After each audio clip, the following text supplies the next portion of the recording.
Valdez with Texas Monthly, bringing you the Manual 2.0. Today we're here in Taylor, Texas at Louis Mueller Barbecue, and I'm with Wayne Mueller, the owner, third generation owner, and he's going to show me how to smoke a brisket. So first I thought that we would talk a little bit about the meat, since that seems to be the crux that holds this whole thing together. Right, it is, I guess, the main course. All right. What we start with is just a generic 7 to 9 pound brisket. So what am I looking for when I go to the store? Am I going to look for a lot of fat or something that's lean, or? You're probably going to want something that has a little bit more fat. Okay. Depending on your skill level, the less skill, the more fat. It's a good rule of thumb. And why is that? It gives you a little more fudge room. Okay, because the fat is going to be where the flavor is at. That's exactly right. Okay. Yeah, so, but you don't have too much of a waste in a commercial setting, so you'll actually trim some of this down. Okay. What you're going to look for on this lean end, you're going to want this to be a fairly thick cut. You don't want this to be a thin cut, about this thin. It'll dry out too quickly. You need to have a decent amount of meat here. About an inch or so at least is really good to start with. And that's the meat? That's the meat. And how much fat are you going to want? As you'll see here, this is maybe an 1/8 of an inch to 1/4 inch ribbon. Same way on this one. This one's got a little bit more. And this is what I would recommend to people who So something that has thicker? A little bit more fat along the top. This one's a little bit tighter cut. These are a trimmed cut that we receive, but we'll actually trim them down a little bit more from that. Okay. A brisket, just from our terminology, has really two sections to it. You've got this underside, which ends right here. It's a very lean cut, and it cuts right through the middle. You have another section that cuts across. This is the marbled or fat end. We call it the moist end. Make sure that the fat side that you see, not the lean side, this is the side that always stays up. Never flip a brisket. And why does the fat have to be on the top? So that it can actually penetrate down through the meat. Okay. It helps break down the meat, and it helps carry your rubs and the flavor of the meat itself straight down through. Otherwise, if you turn it upside down, you're not only going to lose your seasoning and your flavor, but you're going to lose the moistness of the brisket, because all your grease is just going to fall straight through the grill and into the catchment. Don't want that. Don't want that. So the next part of the flavor factor, right, is the rub. The rub. We use this very simple rub here. Is it a dry rub or a wet dry rub?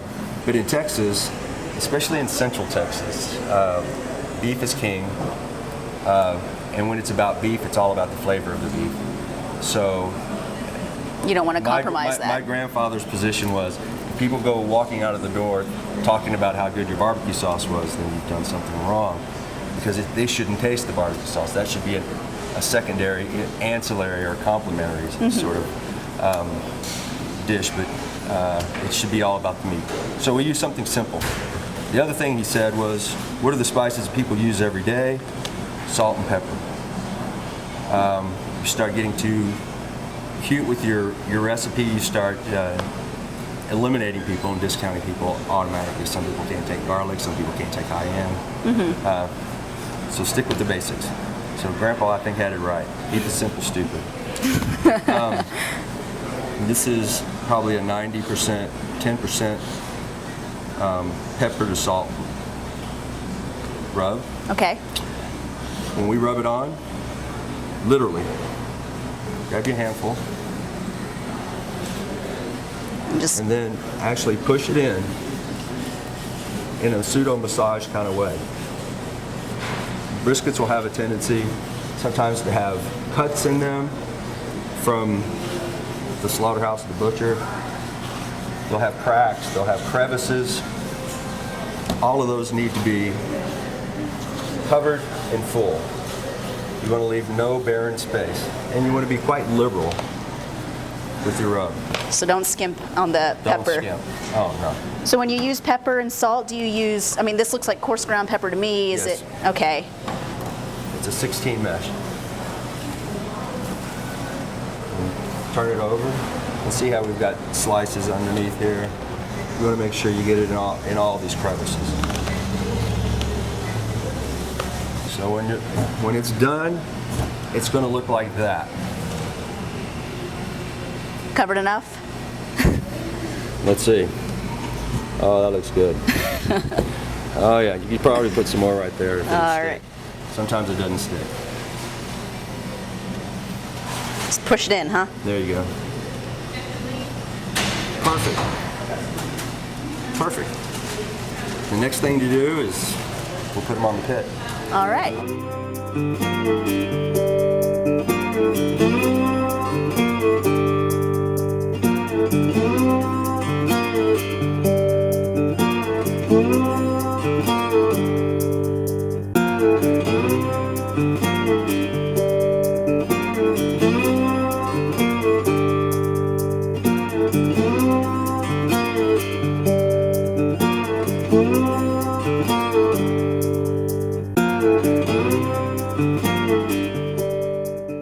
We choose a 7 to 9 pounder because that's just kind of it fits into our preparation and cook time. It's all been built around that size. People at home, if you're going to the grocery store, you're probably going to get something that's closer to 13, 15, 17 pounds. There's some monsters there. Yeah. But remember, the bigger they are, the longer you're going to have to cook those things. Yeah, because it's time per pound. Right, and that time goes, it's not a 1-to-1 ratio. In other words, if it takes 6 hours for 6 pounds, it's not going to take 7 hours for 7 pounds. It's going to take 7 hours and 20 minutes, maybe 7 hours and 45 minutes. So you'll have to increase. Yes, it's geometric. It goes up at an increasing rate.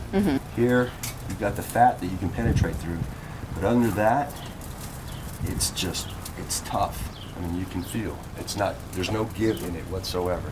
Okay. It springs right back. You can't really penetrate into it. So this one's on its way. This one is ready to eat. It's been cooked all the way through. It's not tender. Exactly. So now the tenderizing process comes in. Okay, so that takes another 3 hours. So. Oh, sure. And then, if I don't have the knowledge to just do the field test, if I have a thermometer, is there something that I'd be looking for at this point? I mean, well, you're going to get it at that. It's hard to say. It's hard to say because your temperature is going to be deceiving. It's going to say it's ready, but you're really waiting for the tenderness. You're really waiting for it to break down. Okay. It's no different than a pot roast. Once it can be ready, and the potatoes can be ready, but they're still stiff. The carrots are still hard, but the pot roast, you'll be chewing on it for a while. You gotta just let it simmer for longer and longer until it eventually breaks everything down. All right. And heat will do that over time. Although I will say, there are occasions that you'll get a hold of a brisket that you can cook it till there's just a briquette, and you'll never get it to break over. It'll never soften. Just some tough old cattle sometimes. I don't know what else to say. All right.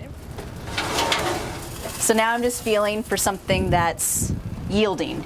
Yes, you're feeling we call it turning over. More common term is breaking down. Just the tension in the muscle fibers themselves. Okay. Breaking down and loosening up. Well, you can definitely feel that, there's more push and more give instead of just it doesn't go anywhere when you press on it. Right, and quite honestly, if you were to pinch it, it starts to come apart. Right. I mean, if you were to just grab it right, say here, it's kind of hoppy. You pinch it. Oh yeah, it just falls apart practically. Exactly. Okay. And back here, again, you can see how it's when the fat is full, it feels like Jell-O. There it is. Would you like the honors?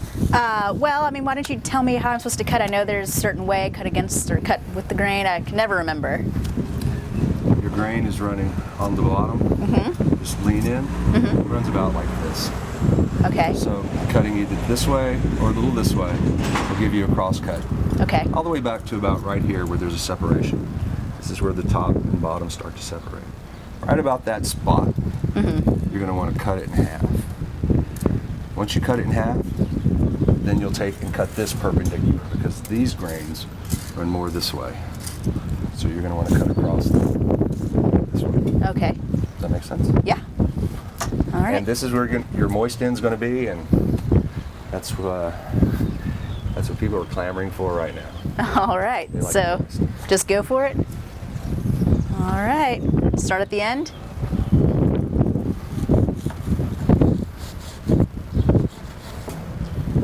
There you go. You see the smoke ring and everything.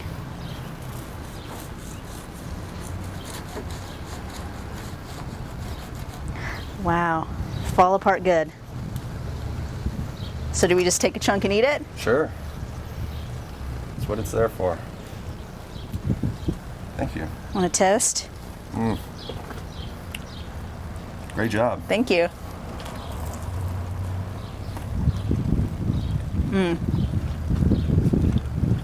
That's phenomenal. You taste the history in the meat. It's there. How long have you been doing this? Oh, I took a brief sabbatical, but I started when I was 8. My grandfather sold the business to my father in 1974. When did you step in? When my father passed away about a year and a half ago. I'd actually returned a year and a half prior to that. He'd asked me to return. He was getting close to retirement. So he wanted to keep, the business in the family, and he wanted to make sure that his efforts didn't go in vain. I totally understand, and I really come to appreciate, what this represents. Not only for me, but for so many other people.